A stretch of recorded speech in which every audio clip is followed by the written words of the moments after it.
welcome to CL651. We are studying rheology of complex fluids, and I don't know how many of you are aware of what rheology is, what complex fluids are. So we'll start by first defining what the course is about, what it encompasses, why we should be studying it, what makes it exciting, what is the latest, greatest, what are the methods we are going to use. Okay, so we are talking about rheology. So, rheology of complex fluids.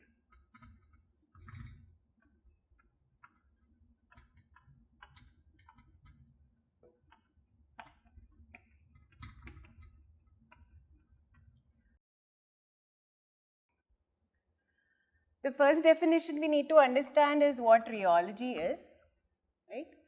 And it's a term that is Greek in origin, split up into rheo and ology.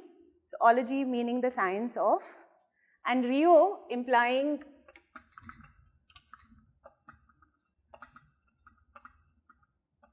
deformation and flow, right? So, deformation and flow are two very different methods of probing a system. There are a couple of connotations to it. One is that it's a mechanical study predominantly, right? You want to deform materials and see how they behave. You want to force materials to flow and see how they behave. However, deformation in general is associated with solids or elastic materials, whereas flow is typically associated with fluids, being liquids or gases, right? And we are actually combining these two into one type of phenomena, and that also is what makes it complex, right? So we are essentially looking at materials which are not simple solid or liquid behaviors, but they exhibit complex behaviors which are solid or liquid like as a function of a number of parameters. So they could be behaving like solids or liquids as a function of time. So there could be materials which at short time behave like a solid, but at long times behave like a liquid, right? They could be behaving like a solid or liquid as a function of external force.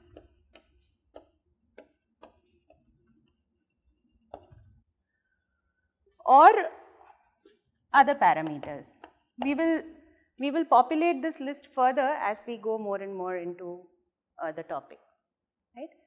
So now a quintessential example of a complex fluid is toothpaste.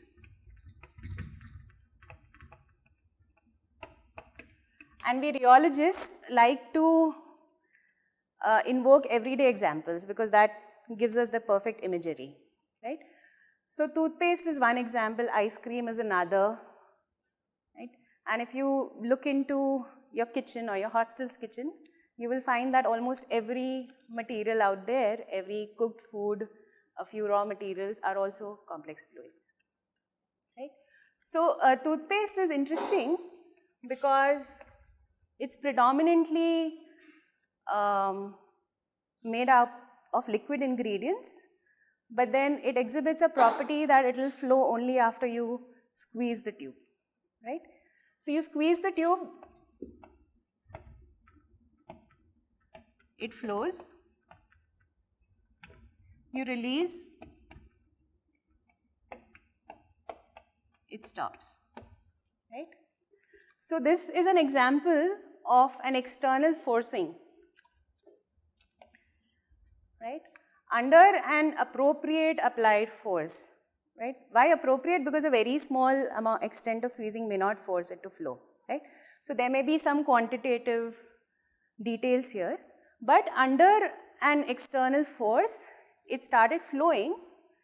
So it exhibited some liquid-like nature. When you stop squeezing, it stops flowing, and even if you invert the tube, it will not fall down, right? So it's gone back to its solid-like nature.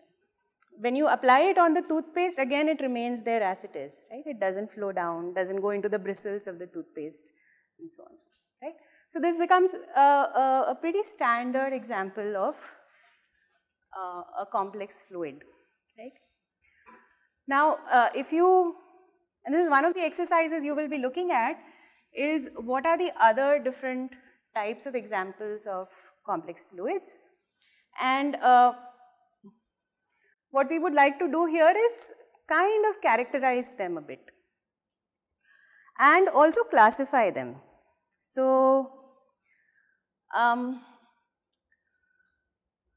so let us see. You can have polymers.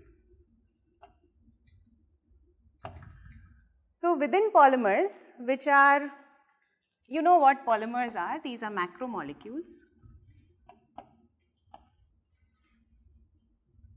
Very large molecules.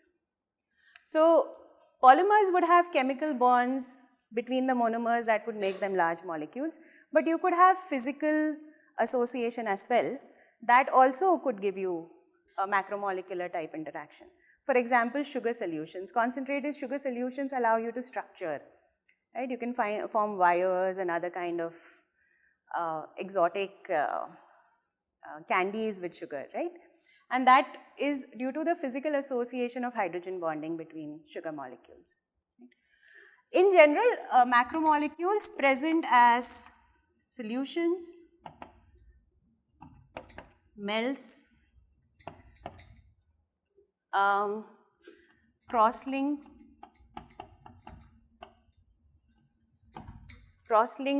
gels. There is another category that I'll put separately are gels and glasses. It's a bit special and we'll come back to it in a bit. One classification that we can also put here are materials which have multiple phases. By multiple phases, what do we mean? You could have emulsions, foams, suspensions, granular matter, and again, you could then have combinations of these and so on and so forth. And a category that has to do with generally solid-like materials, but which differ in their dynamic characteristics, are gels and glasses, which could actually have contributions from emulsions, foams, suspensions, but could also have contributions from polymers, right? And we will look into those as well. Right? Now, if you now think of it, this classification actually includes a huge number of materials, right? In fact, even in this room, if you look around, you will struggle to find materials which are not in this classification.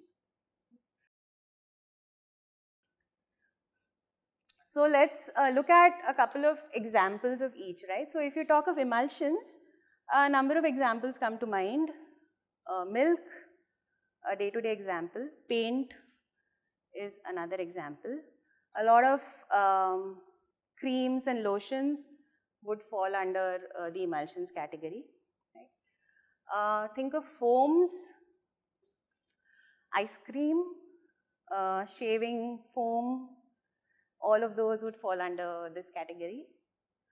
Suspensions, toothpaste is an example. It has calcium carbonate particles suspended in it. Blood is an example of suspension. Granular materials, sand, avalanches, snow, all of those would fall under the granular category. Granular generally is not considered in the subset of classical rheological textbooks, but then as you can see, avalanche also has large-scale flow of granular matter and therefore loosely can be incorporated into rheology. You can think of polymer solutions, lot of biological examples. Again, cytoplasm would be an example, synovial fluid would be an example, the lubricant in our joints would be an example, right? Polymer melts would come into picture whenever we talk about cast objects like this polymer case, right? So polymer melts would be molten and then extruded or cast into certain shapes. So all of those would come into this. And cross-link polymers. There are physical cross-link polymers like the jelly we eat with ice cream. That's a physical cross-link. Chemical cross-link would be rubber, tire rubber, right? And many such examples. So what else? Right. So we've sort of looked at what rheology is, like the basic definition of rheology. We've looked at what complex fluids are, right? We've taken a couple of examples.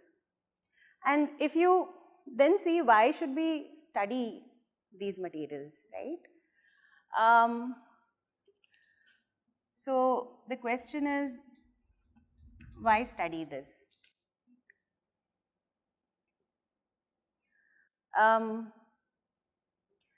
One clear answer is the huge number of applications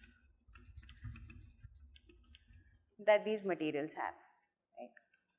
Just out here, if you see, just while talking to you, I have given you examples from foods, biology, from personal care products,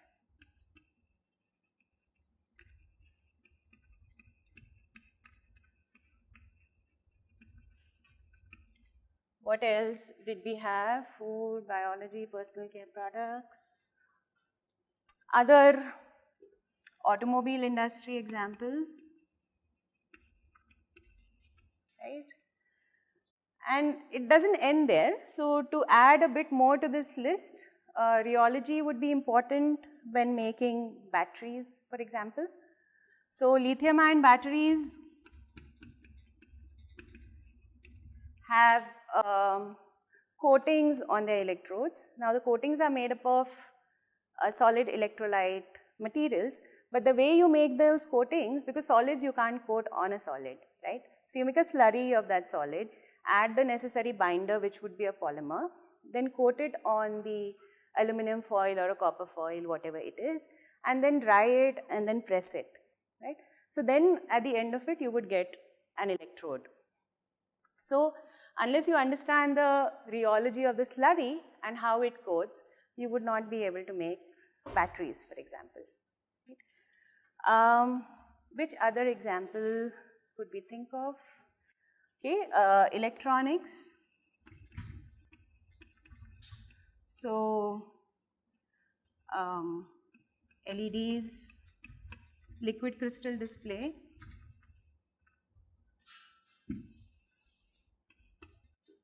Right? And I think if we rack our brains, we'll probably get a lot more examples. Right? Textiles would be another example. Right? So one is the sheer number of applications. Two, is this. They are super complex, right? They do not behave like you would expect them to behave at all. Right? You expect one thing, you will get the other.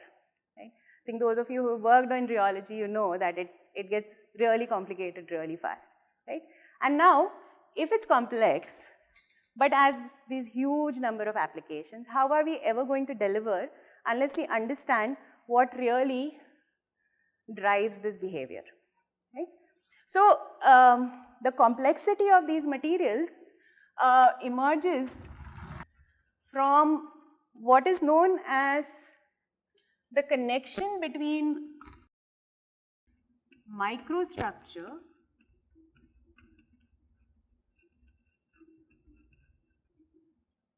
with the macroscopic behavior.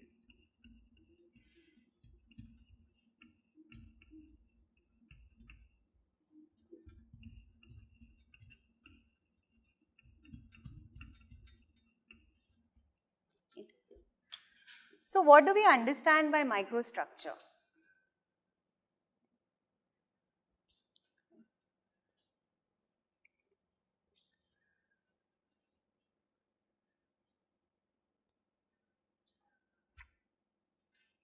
So, when we spoke of emulsions, then the microstructure is pretty simple. I think an image would flash into your mind when we talk about emulsions is that there are droplets of one liquid inside another liquid, right? So that's a simple example of what the microstructure would typically look like. If I were to take an emulsion, put it on a slide, a microscopy slide, glass slide, and put it under the microscope, I would likely see an image where there is one liquid around and there are drops of another liquid inside it, right? And typically, for most emulsions in, let's say, consumer goods and so on, these droplets would be of the order of, let's say, 10 microns or so. Right? A range could be all the way from few nanometers to, let's say, hundreds of microns.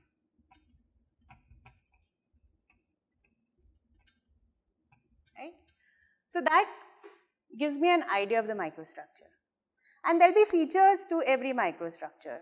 For example, here I have already defined a feature. What is that? It's the size of the droplets. Perhaps that will play a role, right? Intuitively, do you think it should play a role, the size of the droplets? Yeah, you do think it should play a role. So we will look at whether it's important or not, right? Another characteristic that could be important is what are the total number of droplets, right? Or what is the total concentration of one liquid inside the other liquid. So let's say this is an emulsion of oil and water. So you could have a composition ranging from 5% oil to, maybe 60% oil, in some cases even higher. This is a very special category and we'll come to that later in the class, right? So that would mean that this microstructure, the image that you get in the microscope, is going to look a lot more crowded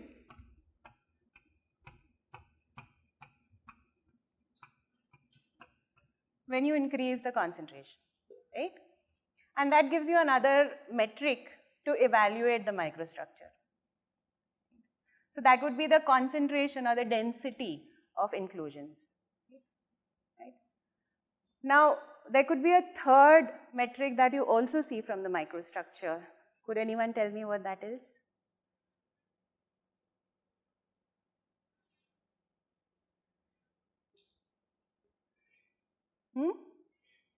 Yeah, shape. That's not what I have in mind, but shape could be equally important. Do you guys think shape of the droplets should be important?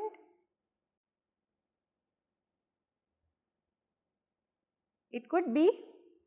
Of course, droplets under no external stresses would be spherical or circular, right? But under shear or under certain deformations, they could be having different shape, and then that could impact the rheology. You would see a tendency for the droplets to be coming closer together, forming blobs or larger agglomerates, or them wanting to just be as far away from each other as possible. And that could again influence the microstructure and therefore also influence the macroscopic behavior.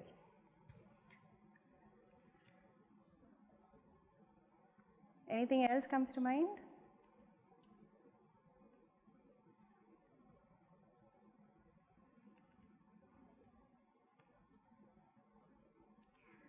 What about the arrangement? I think it has been subtly referred to in different ways, but the arrangement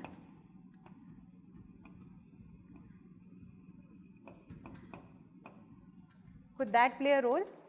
If they are all very nicely arranged in ordered manner versus they are just randomly present anywhere, could that play a role in how they would flow and deform, right?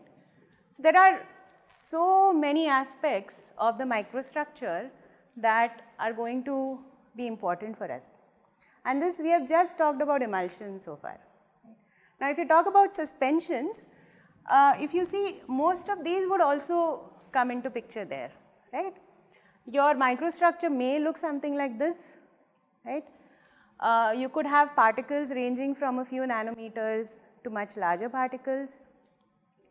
The shape of the particles might be important. They may be agglomerating or aggregating.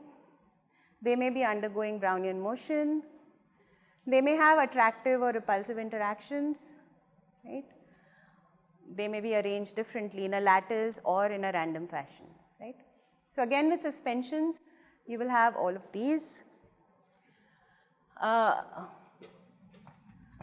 This type of a microstructure would allow you, or at least some of these concepts would allow you to talk about foams and suspensions,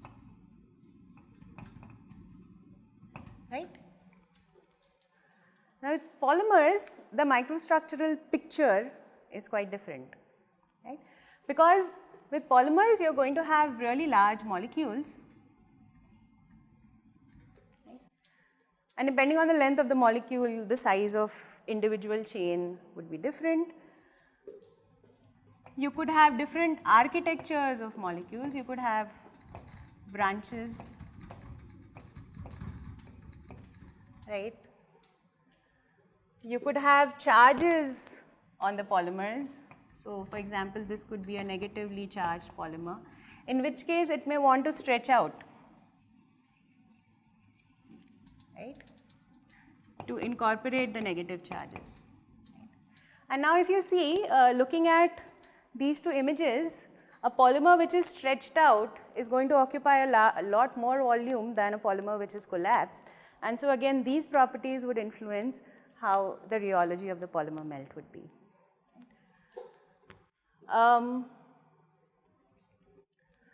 You could have crosslinks,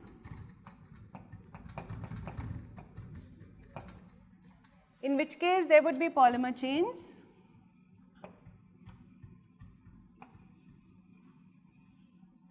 But then there would be points where they are connected, right? Now the number of connections that you have, which would be the number of crosslinks,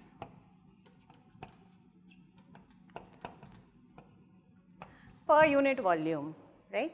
Sort of the density of crosslinks would also play a role, because that is what will kind of give it structure, right? So this becomes important for rubber. Right? The higher the number of crosslinks, the stiffer is going to be the cross-linked material, right? So you have a huge variety of microstructure, right? And what you're going to use or imagine as a microstructure, because in a number of cases you may actually not know what the microstructure is. Deformation. Right.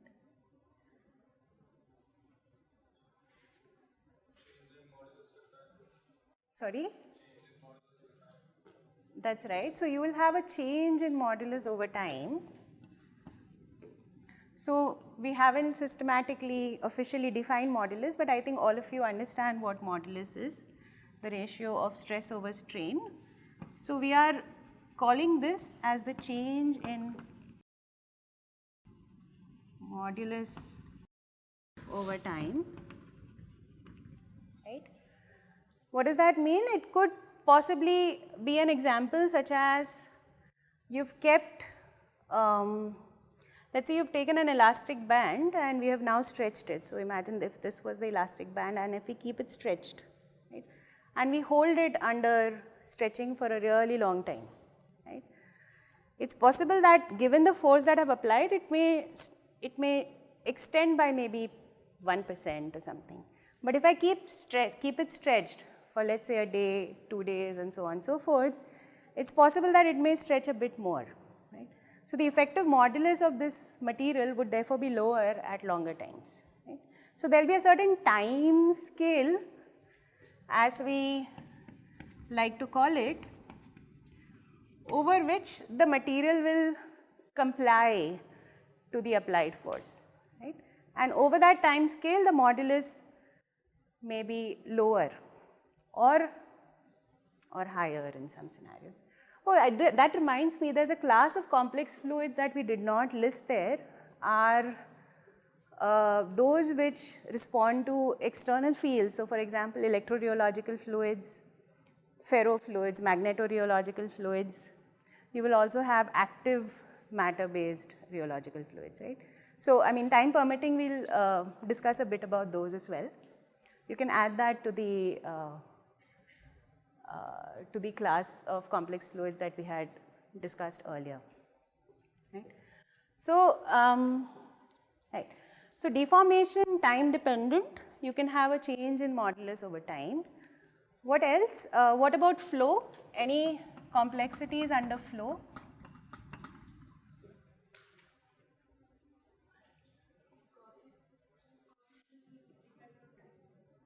Right, so your viscosity could depend on time. That's good.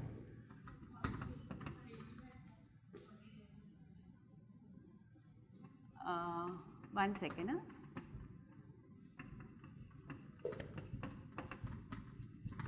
Yeah, what did you say, Srinidhi?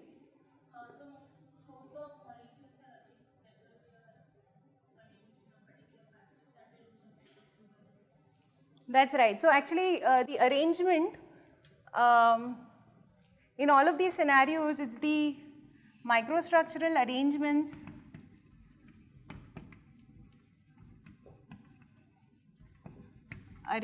that will feed into it,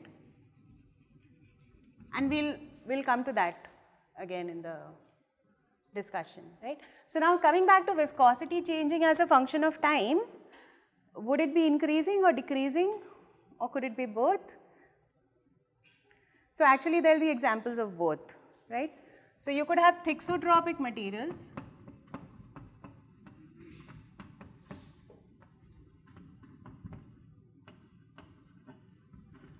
where viscosity, let me call it eta, decreases with time. You could have rheopectic materials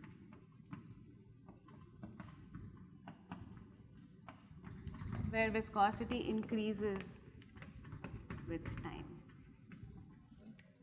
Thixotropic are more common, like paints and so on. Rheopectic are less common. So this is with time. What about other features? Could you have viscosity changing with other? Right, so shear. So you could have viscosity being a function of shear. So to be precise, I'll call it shear rate dependent or rate of deformation dependent.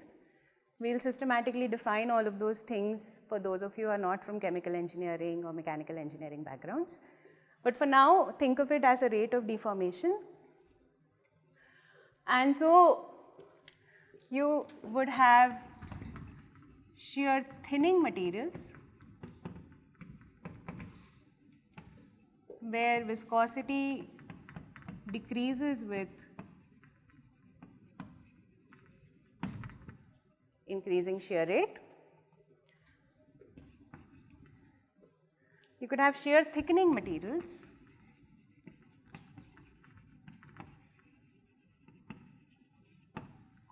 Viscosity increases with shear rate.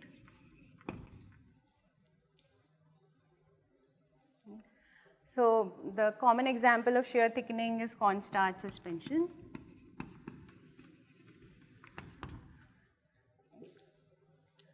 Most regular suspensions, let's say blood or suspensions which are not too concentrated, would fall under the category of shear thinning suspensions.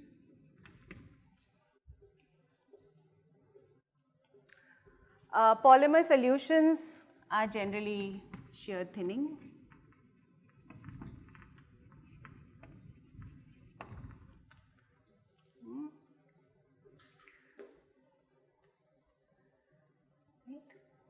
There is also another category which derives from the fact that certain fluids have a yield stress. So, they form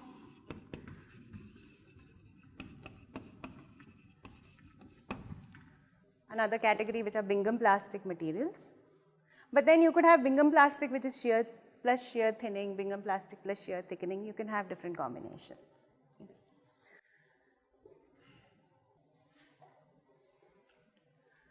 All right, there is another type of complex characteristic which does not properly fall under these categories, and that is behavior which is known as glassy, reminiscent of our regular silicate glass. You can have polymer glasses, you can have glassy systems made up of suspensions as well, right? And those often tend to be harder materials, but they display very, very slow dynamics which one has to study really on logarithmic scales of time. And there are behaviors such as aging, rejuvenation, lot of complex behaviors that fall under this category, which is not commonly studied, but we will touch upon these aspects as well.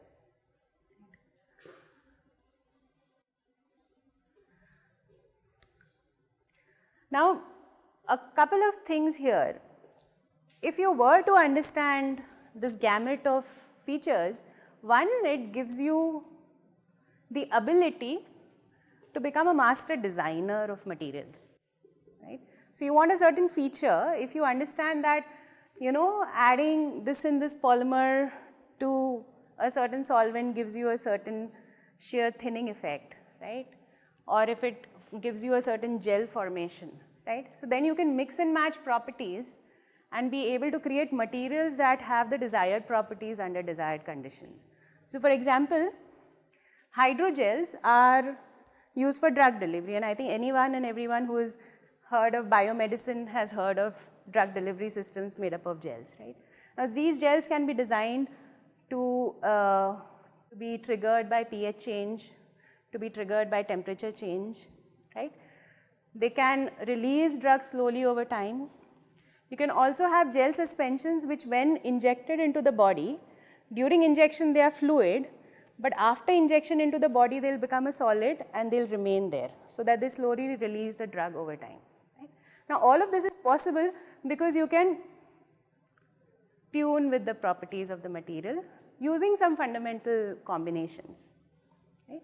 So, as a scientist who wishes to delve into newer materials, you couldn't have a more, you know, valuable tool than understanding of rheology, right? Now, there's of course complication here, right? Because very simply, if you see, just in the aspect of shear thinning could be occurring in a polymer solution or it could be occurring in a suspension. Are the microstructures the same? They are not. So why shear thinning occurs in a polymer solution will be different from why shear thinning occurs in a suspension, or why it occurs in a partially cross-linked gel, right? So there are different ways of approaching this field, right? There is an empirical way of approaching the field where you study the phenomena, right? So for example, you will study different types of shear thinning fluids. You will classify or model or fit them using different empirical models and define like a shear thinning parameter, right? So that will allow you to quantify the observed experimental behavior, right? There will be a power law index that you can derive from it, right? But if you wanted to understand what is happening, you would likely complement your shear thinning experiment with other experiments. So another experiment could be studying the microstructure while it is being sheared. So if it's a suspension, you could easily view it under the microscope while it is being sheared, right? So that will tell you what is changing in the suspension as shear is happening, right? If it's a polymer system, you could do some sort of scattering experiment to complement this, right? Then with the combination of the microstructural analysis with your rheological behavior, you could then think of correlating the two, right? So that's why you will be able to find the correlation between microstructure and the macroscopic behavior, right? So there will be levels of learnings that we will have, starting with the empirical observation and its modeling. So we will quantify and define different types of complex behaviors. That will be one of the first things we will do, right? Then we will very briefly look at different types of materials and their microstructures, right? Then comes the hard bit. Can we now model or simulate or predict what microstructure would give you what rheology, right? That's where a lot of transport phenomena, solid mechanics, polymer dynamics, all of that would come into the picture, right?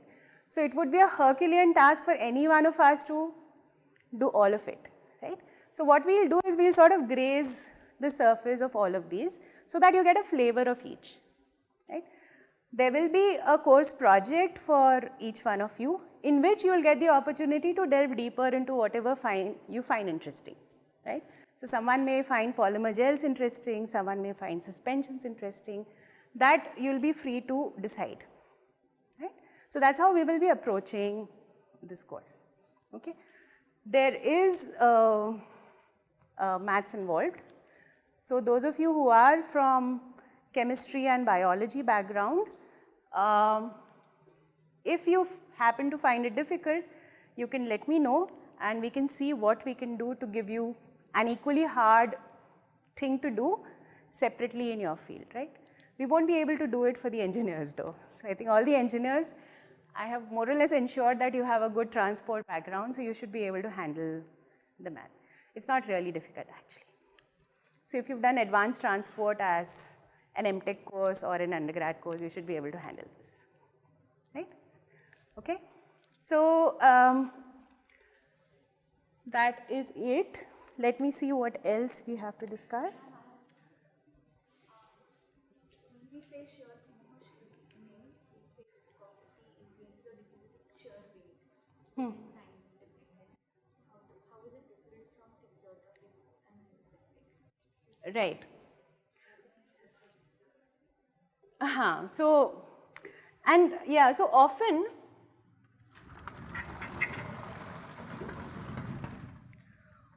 there will be materials that are thixotropic and also shear thinning, right? So the same material is going to show you both behaviors, okay? But you would need to separate those two features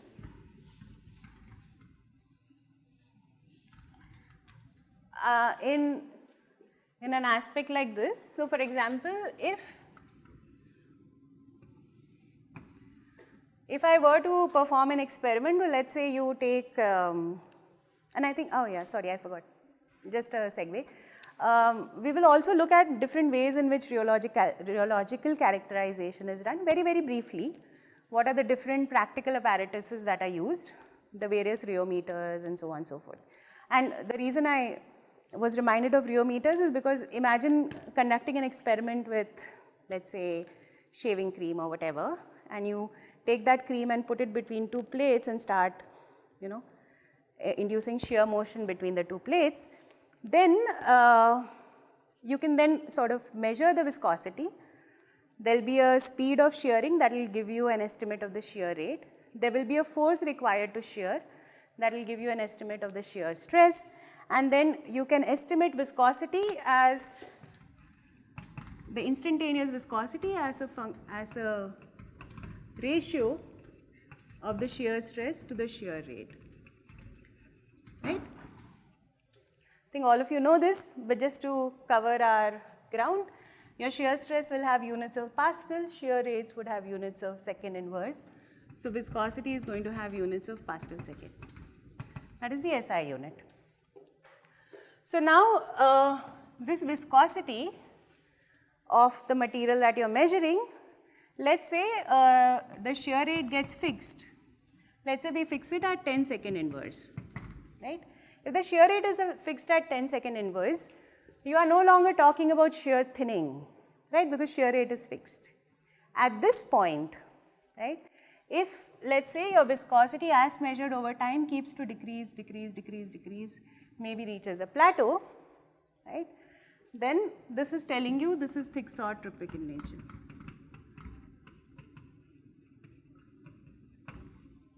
Right? It's possible that the same material, right, you would then do the same measurement. This was at one shear rate. Let's say you do the measurement at other shear rates, let's say a higher shear rate, and you may get a graph like this, right, over time. So whether you look at the short time behavior or the long time behavior, there is a change in viscosity with shear rate, right? And so maybe let's say you take viscosity at infinite time and plot it versus shear rate, which is gamma dot.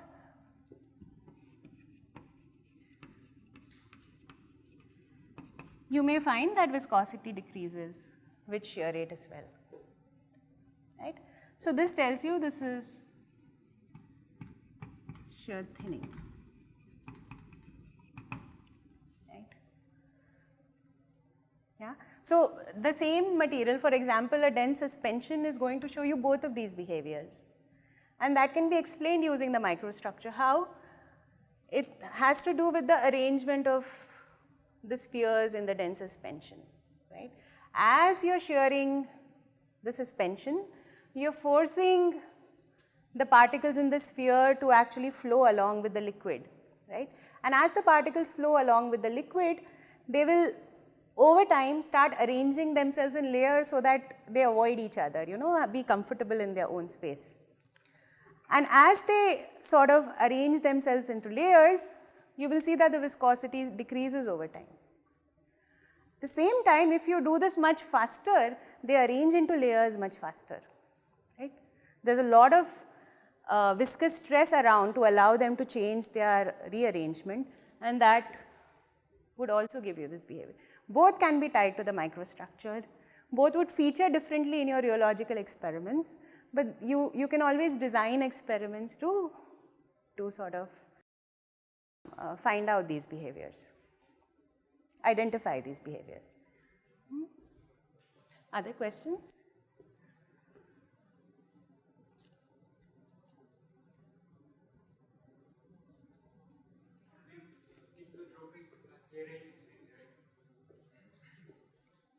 No, yeah.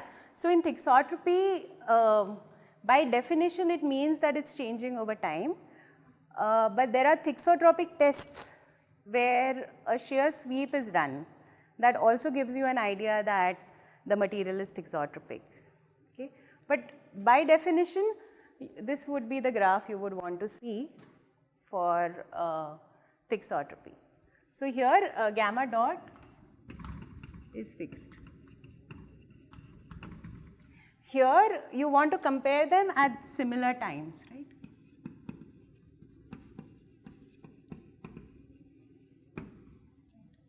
Ideally, maybe somewhere here when it's no longer changing It's reached a steady state.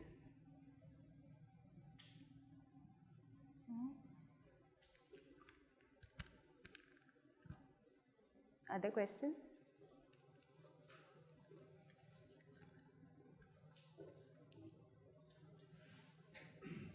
Generally, it is so.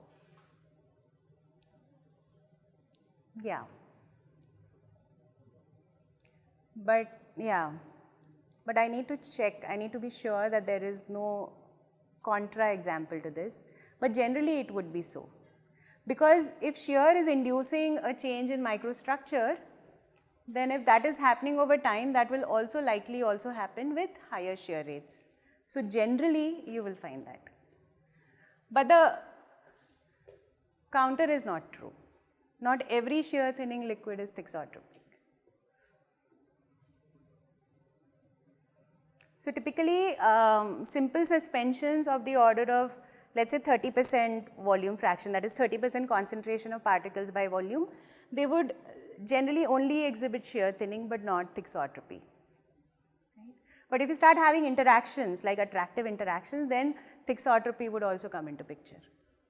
That would be the kind of example. But yeah, I don't think there is, I can't think of an example where it's thixotropic but it's not shear thinning.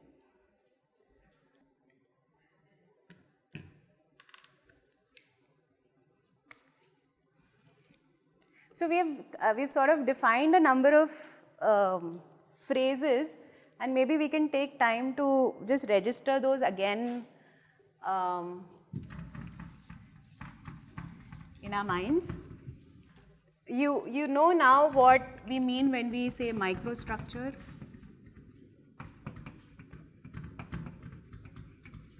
Right? You know what we mean by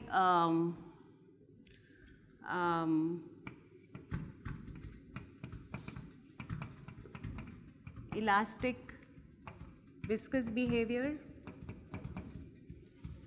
or you know some of the examples, not all of them, right? So sometimes the toothpaste behaves like a solid, sometimes it behaves like a liquid. That was under the influence of external forces. That could also happen as a function of time, as was suggested, that your modulus could be a function of time. So it could happen that your material behaves as elastic material for short times, but a viscous material over long times. Right? So this combination is typically known as viscoelasticity.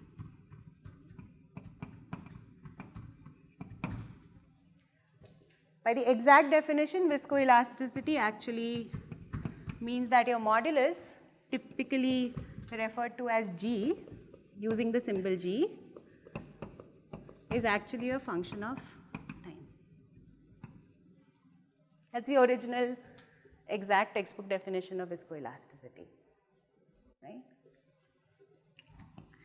You have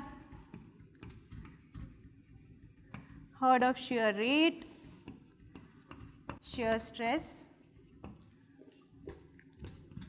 viscosity, and modulus.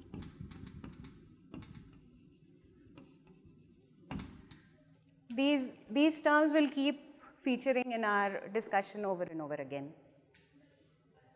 Yeah. There is one word, wet word kind of thing. In English, it's calling daldal. Okay. So, like when a person gets into that, so when the Acha. person moves, it will get down and down and down. So I'm just thinking. Acha. So there, it is when you're, so I forget the word for it in English. Daldal, what is it called in English? I forget. Marsh, basically, quicksand, right? So quicksand, or daldal as it's called in Hindi, would be, so the feature that you're describing essentially is an experiment that is happening, a very bad experiment, but yeah. So an animal or a human is moving, and as the motion happens, they actually sink faster. So what kind of response do you think it is? Shear? Thinning, right? Because motion is shear And shearing is actually breaking down the structure of the sand. So you're actually breaking the structure and therefore you're falling down faster. So it's generally advised that you stay still so that you don't disturb the structure. Essentially, it's sand which is just compressed on itself and it's formed some sort of a gel network, right? And by moving, you're breaking that gel network. And that gel network is then, once it breaks, you will go down. Right? So it's an example of a shear thinning liquid.